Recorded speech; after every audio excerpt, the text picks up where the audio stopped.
Life. Anywho, let's get to the news. First up, big news released in April. It looks like Mount Evans is very near to having its new name confirmed. Barring some unforeseen factor, the popular 14er near Denver will soon be known as Mount Blue Sky. The name was put forth by members of the Arapaho and Cheyenne tribes and was decided upon following a period for public comment. We propose to rename Mount Evans as Mount Blue Sky, as it signifies the Arapaho, who are known as the Blue Sky People, and the Cheyenne, who have an annual ceremony of renewal of life called Blue Sky. For those who may not be aware, discussions have been gaining steam for the past few years to rename several Colorado landmarks with historically racist connotations. Mount Evans had been one of the most notable sites caught up in this discussion. This is due to its namesake having a bloody history with the tribes here in the western U.S. John Evans was the second governor of the Colorado Territory, serving from 1862 to 1865. Relevant to this issue, he took a hard line against the American Indians of Colorado, which culminated in the Sand Creek Massacre in November 1864. At this tragedy, Chief Black Kettle, who was overseeing bands of Arapaho and Cheyenne, was besieged by the government troops, resulting in the deaths of over 100 women and children. Prior to the massacre, Chief Black Kettle had made the point to emphasize peace with the settlers in Colorado and comply with Governor Evans' demands. Despite Black Kettle's best efforts, Evans' desire for political clout still led to the invasion of the tribe's sovereign territory and the massacre at Sand Creek. Governor Evans would resign in 1865 in connection with his attempts to cover up the incident. Upon final review and signature by the governor, Mount Blue Sky will become one of the few Centennials with a name honoring American Indian roots.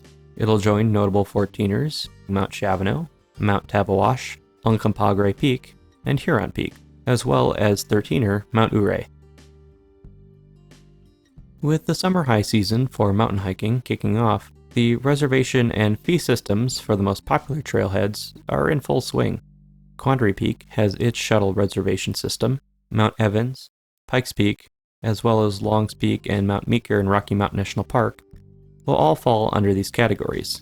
Be sure to prepare well in advance if you're planning on visiting any of the sites this summer. The notable area that requires a reservation that I have failed to mention so far is the subject of our next story today. Per the Pikes Peak Courier, the world-famous Maroon Bells Wilderness outside of Aspen is considering a revamp on how it handles these reservations. Visitation to the site has doubled over the past 10 years. There was, and I quote, unprecedented visitation in 2020, and 91% of the parking for the season had already been booked back in April.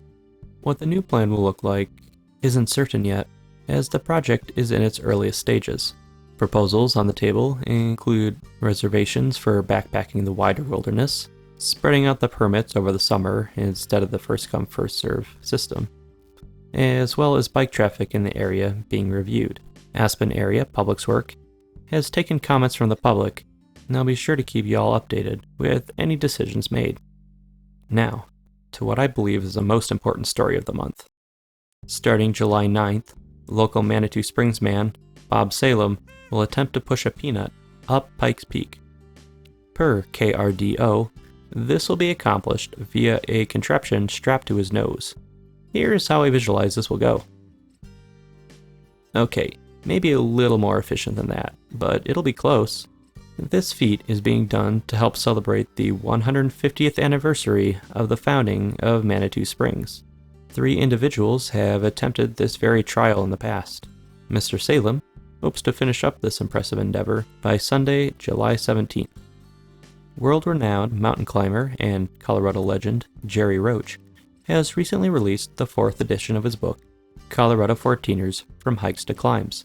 This guidebook has served as the premier source for climbing the 14ers since the first edition was published in 1992. The 4th edition features Capitol Peak on the cover, often regarded as one of the most difficult of the Colorado 14ers to climb. Updates to this version largely focus on helping readers navigate the unprecedented crowds at the 14ers closest to Denver. The book can now be purchased at most major online retailers. For the final story I wanted to cover in the Sentinel this month, I just wanted to emphasize safety when it comes to hiking Colorado's high peaks. There has already been a multitude of deadly incidents this year. Avalanche activity was particularly dangerous early on, and tragically, there was a freak rock slide on Mount Meeker in Rocky Mountain National Park that tragically took the life of a climber. It's essential to approach these hikes with the same amount of care. Always tell others where you're going. Hiking in pairs or groups is always safer, and when you do, stick together. A man was rescued on Mount Princeton Memorial Day weekend after becoming separated from his partner. Search and rescue was able to find the man at around 13,500 feet who had succumbed to altitude sickness. Stick to established trails, and there's probably a reason you're not supposed to go that way, even if it does look like an apparent shortcut. This is what happened on Missouri Mountain, also over the Memorial Day weekend.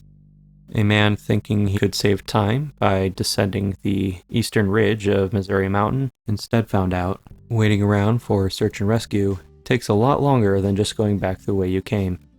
Wearing bright colors can be life-saving in terms of search and rescue being able to spot you should you ever get into trouble.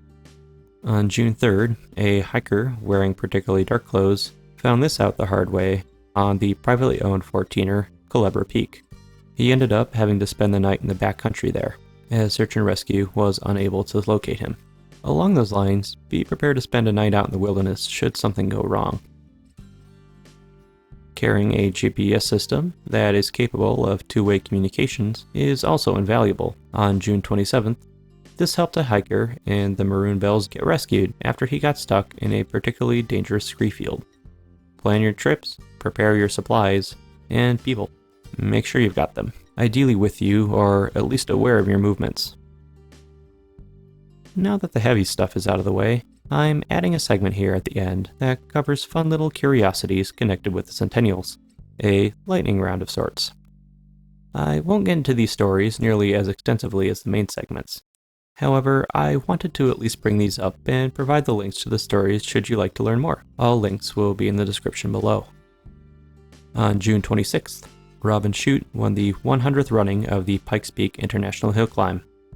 The Colorado Sun ran a story about the couple that ran the lodge at Echo Lake for decades.